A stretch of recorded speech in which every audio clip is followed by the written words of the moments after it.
In this episode, I'm chasing rutting red stags on public land in the rugged Southern Alps of New Zealand. The mountains are rough and the country is immense. Wait till the end, this one's a doozy. My name is Jürgen Schwanecker, and this is Kim. I'm a hunter, trapper, guide and adventurer, roaming the backroads and far valleys of New Zealand and abroad. This is our story. I am Strider.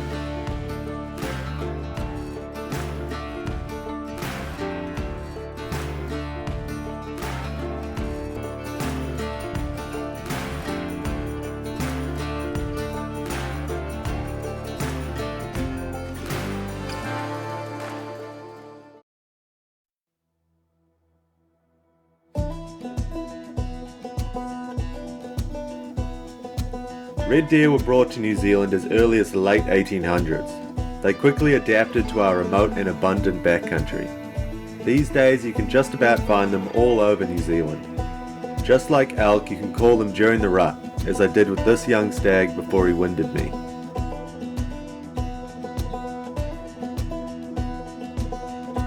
My first day opens foul and windy. I've got half a day's walk to get to my chosen valley, an area that looked ideal because of its inaccessibility.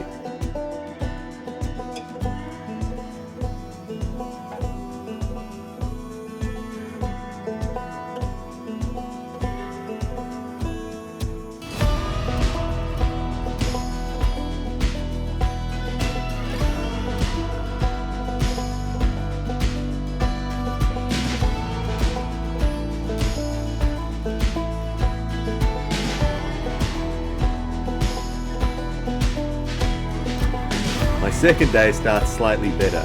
Though it rained all morning, it's opened up. Time to start looking for deer.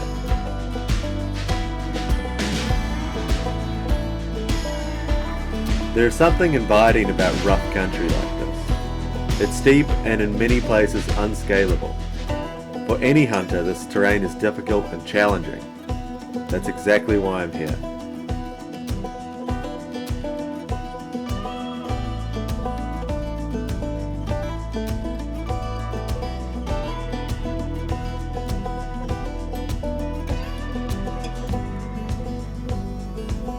I'm heading to a nearby knob where I can glass effectively and hopefully spot some deer feeding in the basins below me.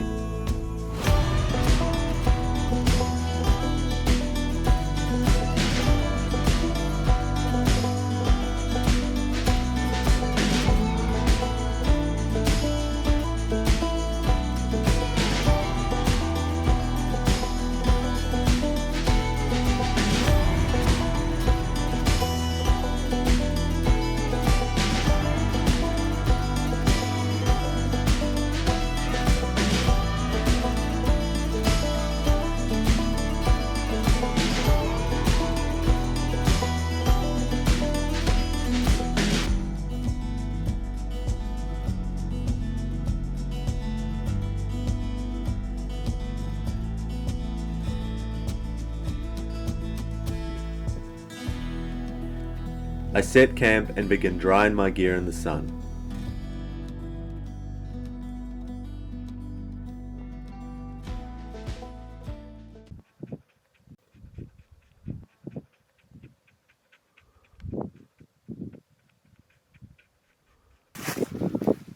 Alright, we're up in the mountains again. It's the middle of the raw. Apart from that stag I saw yesterday morning, haven't seen anything yet, but didn't really get to glass this morning. It was raining pretty much half the day. But I'm camped in this really nice basin. So we're going to head out for an evening glass, and then we'll glass this area tomorrow as well. Hopefully, we get onto some deer.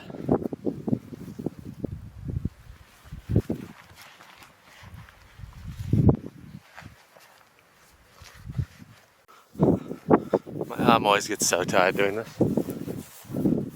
There's a nice wee knob up here, sort of more of a spur, I guess. But I should be able to look over into the other side, up over there, and down into here. Definitely good country. Lots of chamois about. Haven't seen any, but I know for a fact there are. And there's definitely a good amount of deer. Just hoping there's a good stag in there somewhere.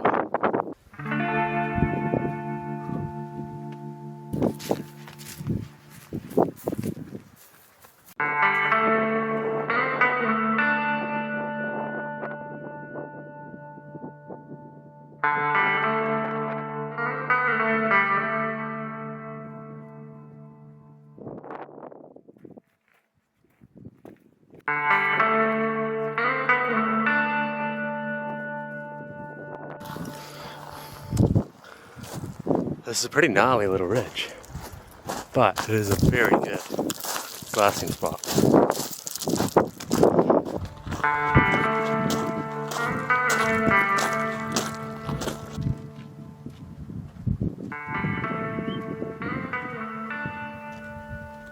On either side of me is prime red deer country, two large valleys of tussock and forest. And I have the perfect vantage, a long undulating razor ridge of schist rock.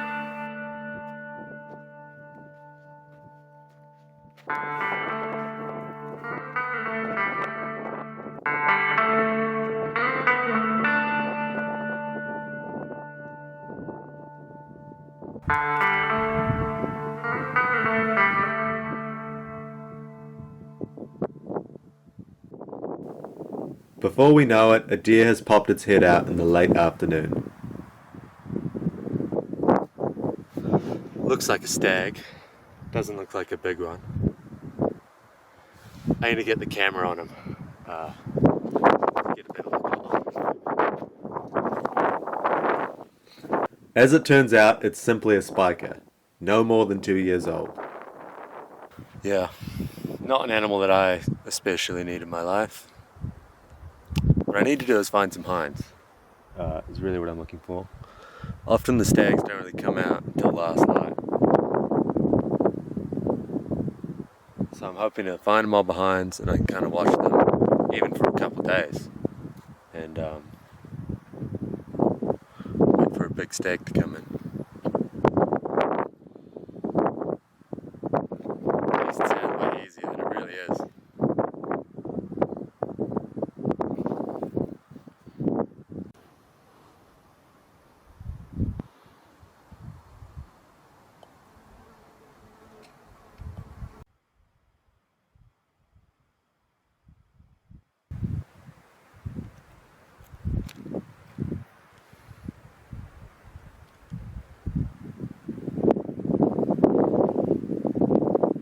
There's a few more deer on this side as well.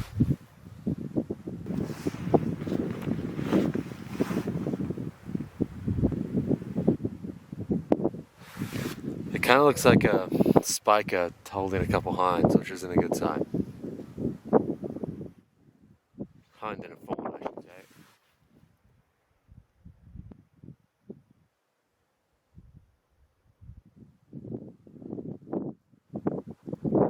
Yeah, I don't see much in the way of antler on him, but I'll get the camera on him, get a better look.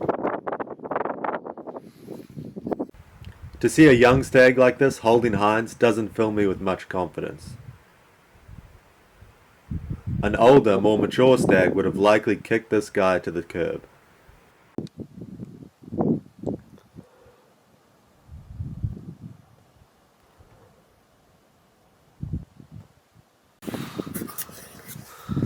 I heard some shots before down the valley which spooked all the deer. I had imagined this basin as a place to get away from hunting competition. It seems I was wrong.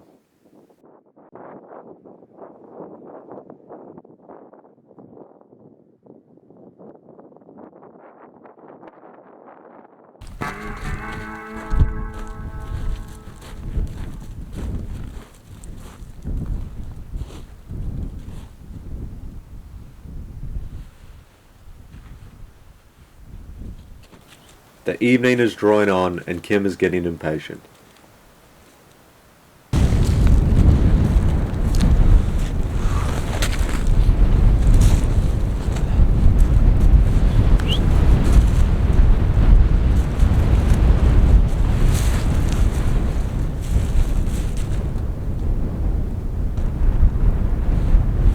bit of weather rolling in.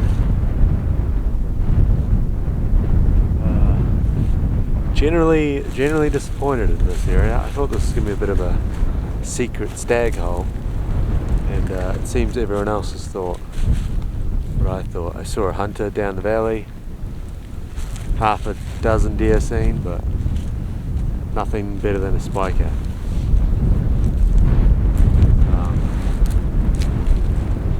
Yeah, there's some weather moving in and it's getting pretty dark, so I think we're gonna head out of here. Just as I'm packing up my stuff to avoid the bad weather, I spot a new mob of deer with another stag.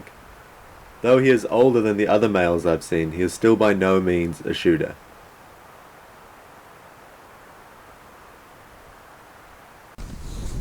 The hunt will continue tomorrow.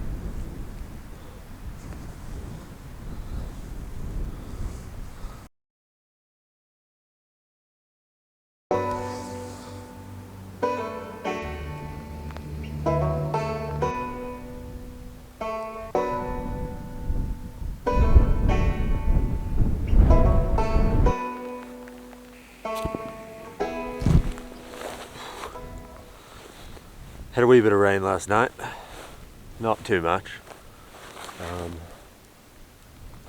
Still a bit claggy. I think it's going to clear up during the day.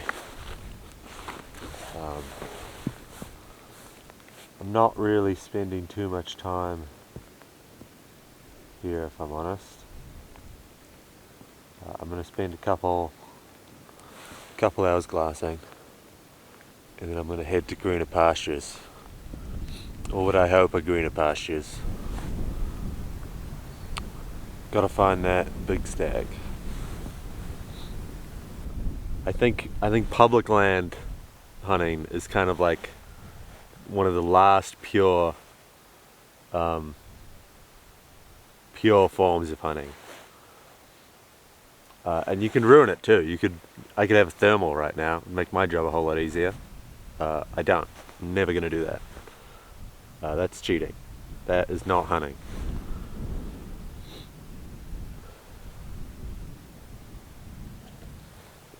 Great for practical use.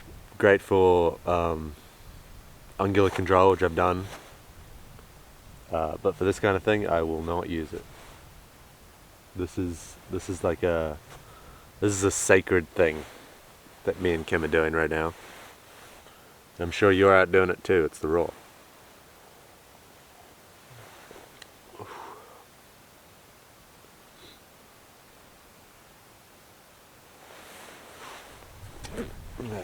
Sacred.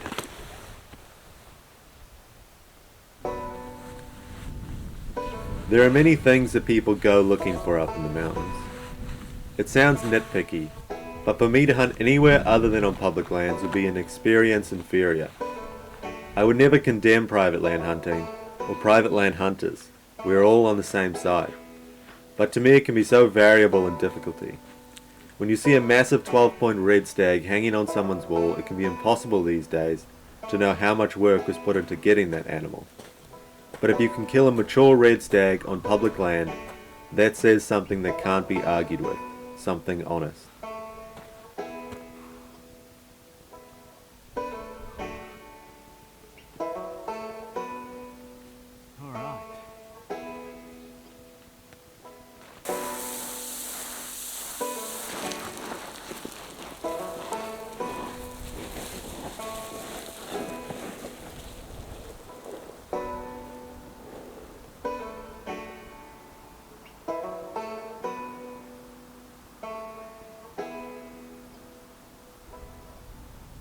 Unfortunately, the story would take an abrupt and unforeseen turn.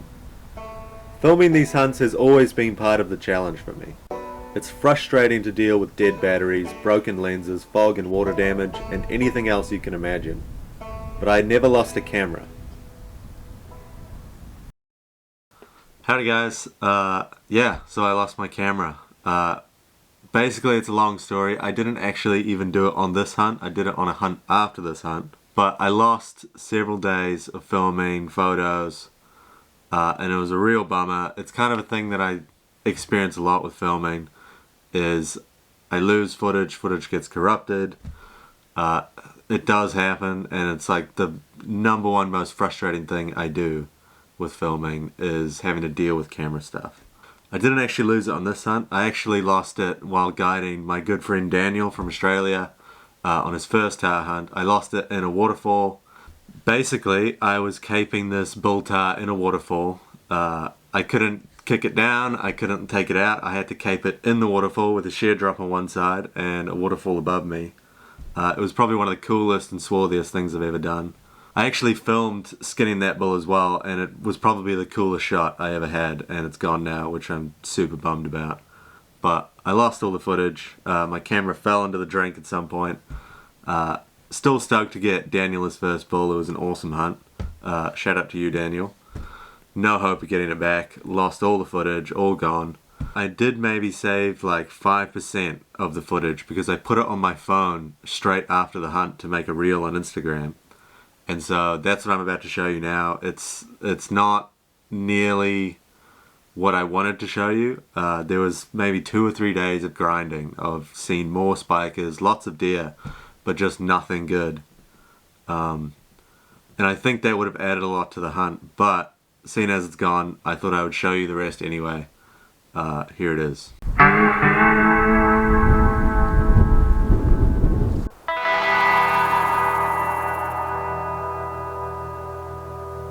After days of grinding it out, I finally spotted a mature stag following a couple hinds across this massive valley.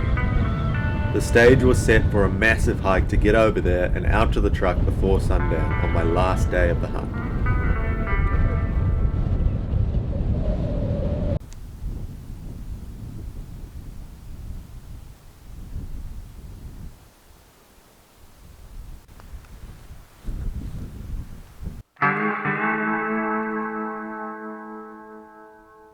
It took me roughly 4 hours to get there, climbing rocky peaks and sidling through some rough country.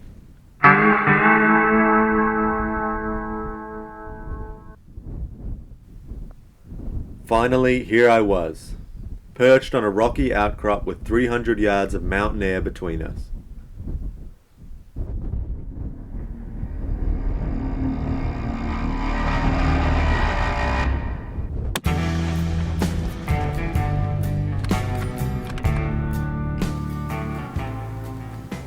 Of the many hunts in my life, this one pushed me more than perhaps any of them. Just on this day alone, I walked 30 kilometers, more than half of that carrying 20 kg. This stag isn't the largest or the oldest, but to me he was everything. To get a mature stag on public land is no easy feat.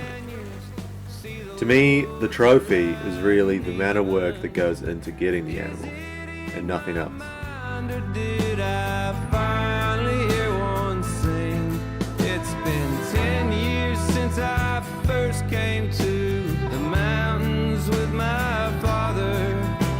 A half pound in each saddlebag and stars in both my eyes. I don't miss the taste of liquor or really anything about it, but the temporary shelter was a welcome compromise. Oh, friend, I'm gonna ride out of the rut I'm in, a little elevation. If you enjoy my films, go support me on Instagram. I've got heaps of other cool stuff on there. Subscribe, do all the things, you know what to do. Me and Kim really appreciate it. Sing out if you catch us on the trail. Go forth and be swarthy. Catch ya.